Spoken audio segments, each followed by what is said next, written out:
I met Lane at a house party, I think, in West Seattle, I believe. And I'd never met him before, but I'd seen his band. And I remember the first time I heard him sing, I was like, man, that guy's cool. You know, that guy's got a great voice. I would love to be in a band with that guy. We ended up actually meeting not long after that, a couple months after that.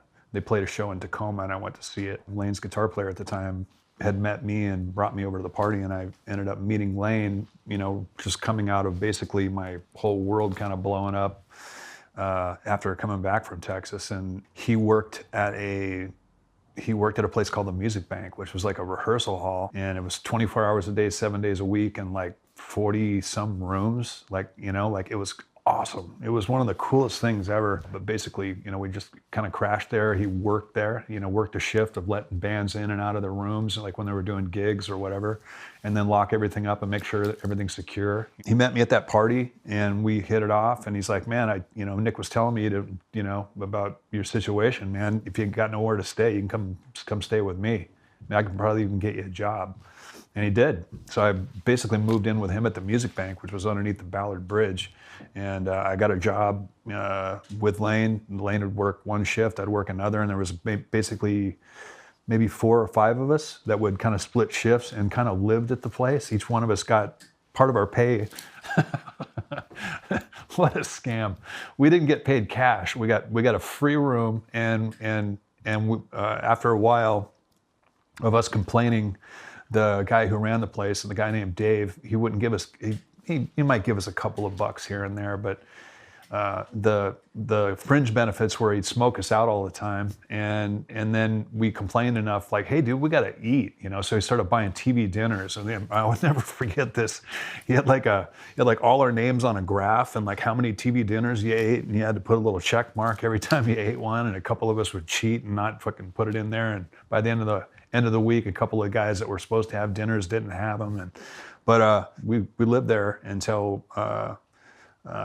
we started the band, pretty much, and that was 87, December of '87. We played our first show after being a band for like a couple of weeks. You know, the era we were kind of getting together in was kind of like the tail end of, you know.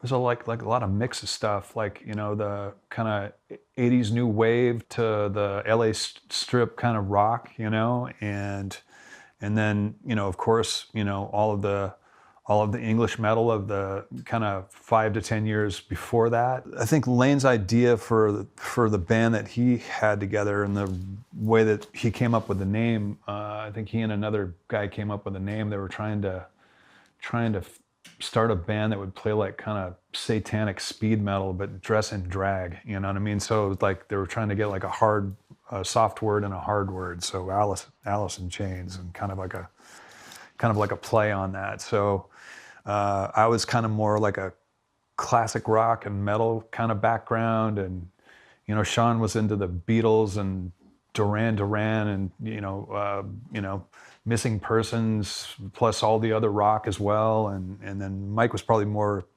in line with me, you know, like kind of classic rock and metal and stuff like that. But you know, when I started living with Lane at the rehearsal place, we would jam, and you know, he was really interested in what I was doing, and he knew I wanted to put a band together, but he already had a band. So I'm like, well, I'd just rather play with you. He's like, well, you know, I got my own thing, and he did. So you can't really argue with that. You know, I'm just like some kid moving up to the big city of Seattle from down south, and he already had his thing, and it was never that sort of a attitude or anything. It's just like, you know, he's got a band, I don't yet, so you know, I wouldn't ask him to quit a band for what? I don't have anything yet. So, but he was always really supportive, and I just kept going at it. And before we got together as Alice, I'd met Mike on his own, and then I'd met Lane on his own, and I started asking Lane about, you know, musicians, or you know, if he knew any other people that played or that would be cool to hang out with. And he's like, yeah, you know,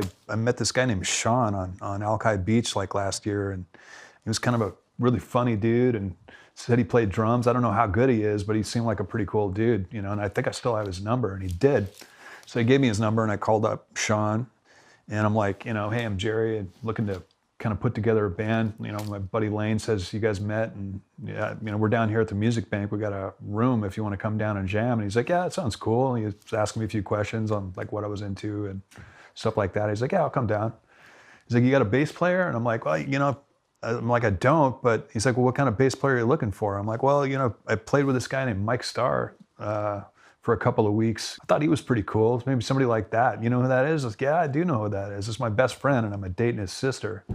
So it's like, I'll bring him down too. So they came down, Mike and Melinda and Sean, they all came down, and we ended up jamming together. I think Lane was, you know, mildly interested, but he wasn't really involved, you know. But then he started kind of, you know, listening to us play a little bit, and we picked a couple of covers to play first, I think. Well, I think it was like Hanoi Rocks, like Taxi Driver or something like that, or Suffragette City, David Bowie. You know, Lane's had his band, which was which used kind of the same name, but it was more like Guns N' Roses, Alice in Chains instead of Alice in Chains. And then he had this other band with another dude named Ron, which was kind of more, I don't know, it was like kind of like Dead or Alive kind of stuff, like kind of, you know, kind of glammy goth kind of dance stuff or whatever, but still with some heavy guitars. And he's like, hey, I'm doing this thing with this other guy, and you want to play guitar in that, you know? And I'm like, and you, if you want to play a couple of songs with Alice too, man, that'd be cool. I'm like, okay, that's cool. I'll do that for you, but why don't you sing with us too as well? So we made a deal with each other to jam on this third project between our two projects. And then after a period of time, Sean and Mike and I were like, we were kind of tired of that, and we kind of had, you know, you're cocky, and we're like, we're better than those fucking guys. You know what I mean? Like, you need to jump ship and come over here and play with us. And he's like, well, I don't really want to leave my thing and blah, blah, blah. And we're like, okay. So we're like, how do we get him to quit his other side projects or whatever? And we were like, well, let's just start trying out singers in his room that I'm living in. Cold-blooded, you know? But, you know, he couldn't really argue with it either. He wasn't really mad about it, but he was kind of a little irked, I think. But we put an ad like in the Rocket, the local music mag or whatever, where you know, band looking for blah blah blah, must have equipment, fucking, you know, all that shit. And so we had a couple of days where we had just had a parade of idiots coming into the room that were just horrible. One guy was like a male stripper. He was like bright red hair, and he had like the spandex and like the handkerchiefs all the way down to his feet, like a kind of trying to be a knockoff David Lee Roth, but just horrible. Couldn't sing worth a shit. We tried a couple of guys out, and he was like the last one, and Lane was working working the desk, so these guys would walk through, and then he'd get to hear through the wall us kind of trying to play with him. And after that last dude, the male stripper guy, he came down and he's like, all right, I'm in. All right, I can't let you guys be playing with these fucking guys, man. Fucking, you know. And we're like, we weren't really serious, man. We just wanted to get you pissed off enough to join. He's like, well, you got me. Okay, I'm in. So he quit all his other bands, and that's how we started.